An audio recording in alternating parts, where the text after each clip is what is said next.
Hello children, welcome back to this channel, Storytime with the Friends. Today I'll be retelling you a story which is How Did That Get in My Lunchbox? The story of food. So let's get started. One of the best parts of the day is when you lift the lid of your lunchbox to see what's inside. Your parents have packed it with lots of tasty things to eat. They probably got all the food from a grocery store. But food doesn't grow in stores, so where did it come from before it was in the store? Just how did all these food get in your lunchbox? How did the bread in your sandwich get in your lunchbox? Well, let's see then. A farmer planted seeds in spring, and by summer they'd grown into tall, waving wheat with fat, ripe grains at the tip of every stalk.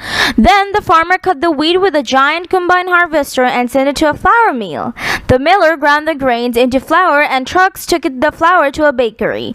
Later on, the baker mixed the flour with water, sugar, and yeast, kneaded it into a soft, squishy dough, and baked it in a very hot oven. Out came fresh loaves of bread, ready to send to the store. Take a bite of the bread in your sandwich.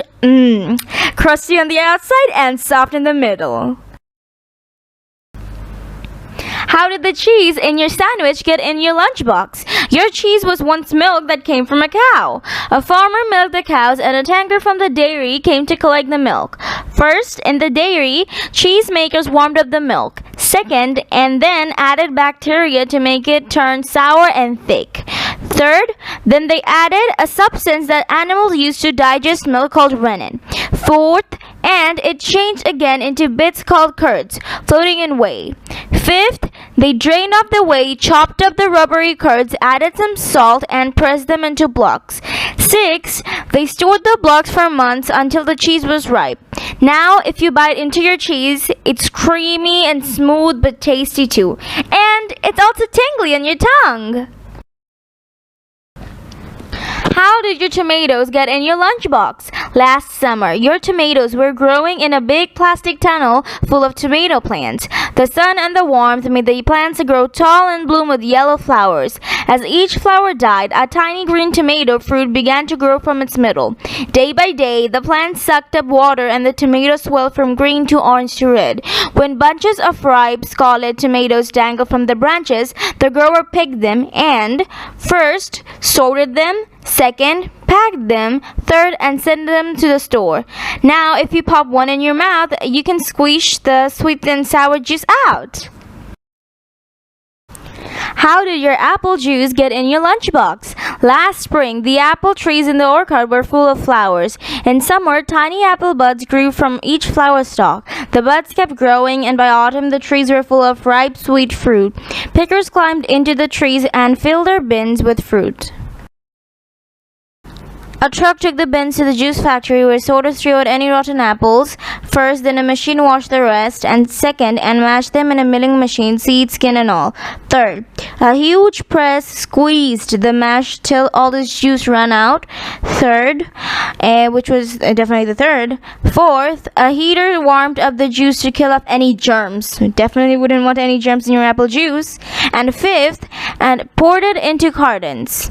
Now you can suck hard on your straw to taste the apple tang. How did your carrots get in your lunchbox? Last spring, your carrots were growing in a field on a vegetable farm. You wouldn't have seen any carrots then, just long rows of feathery leaves. As the leaves grew taller in the summer sun, each carrot root pushed deeper into the earth, soaking up water and turning orange. By late summer, they had swelled so much that the top of each carrot poked out of the earth. Pickers pulled them up. Then the carrots were washed and packed into trunks. Bite into your carrot, see just how sweet and crunchy it tastes. How did the chocolate chip in your cookie get into your lunchbox? Cookies are made from flour, sugar, and butter, and this one's got chocolate chips in it. Chocolate starts off as a bean, well, lots of beans, which grow in pods on a cocoa tree. The pods are picked from the tree, then they're cut open and the beans are scooped out. These beans are spread out and left to dry in the sun. The dried beans are taken to a factory, sometimes on the other side of the world.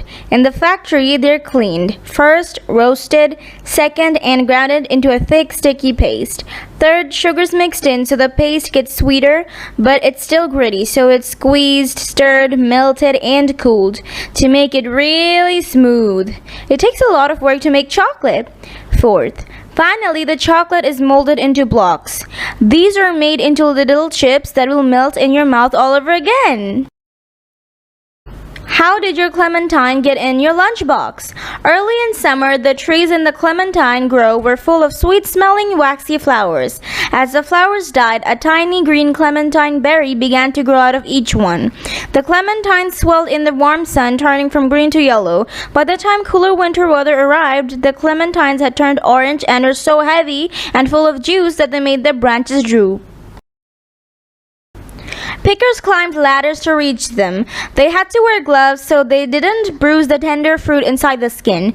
They washed them and packed them, and the growers sent the boxes in trucks to the market.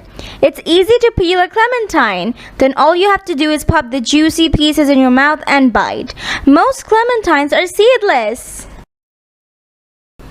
You've eaten it all! From the first bite of bread to the last piece of fruit. It came from fields and farms, from orchards, from groves, and from dairies. So many people helped bring it to you. Farmers and bakers, cheese and chocolate makers, pickers, packers, and truck drivers. And now it's all in your stomach, starting to do the job that food does. Helping you grow taller and stronger and giving you get up and go! You need more than lunch to make you grow and keep you healthy. Every day, you need to choose food from each of the sections on this plate. Most of your food should come from the fruits and vegetables and carbohydrates sections. By the way, these foods are just as important as carbohydrates, fruits, and vegetables, but your body doesn't need as much of them. So let's get started. Carbohydrates. These foods fill you up fast and give you the energy to keep going. Fruits and vegetables. Your body needs lots of these to keep you healthy. Protein. These are body builders to help you grow those extra inches. Dairy. These are the bone builders. They also help your teeth grow strong. And at last, then there's the stuff you eat for a treat. Just a little of these is enough. Food facts. Your body is made mostly of water, so you need at least 6 drinks a day to keep yourself topped up. Most of these drinks should be water, not soda, which has lots of sugar in it. Your body is growing all the time, even when you're asleep. So remember, don't skip breakfast. It gets your body through the day. Too much sitting around won't keep your body healthy. It doesn't matter whether you chase a ball, your dog, or your friends, but spend about an hour a day on the move. It's good to eat 5 different kinds of fruits and vegetables every day. So why not try a new one this week?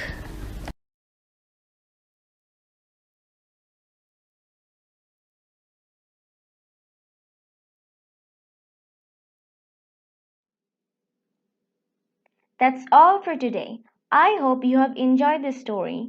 Soon enough, I will meet you all with a new story. So till then, take care, stay safe, do subscribe to the channel, do check out the videos. Bye!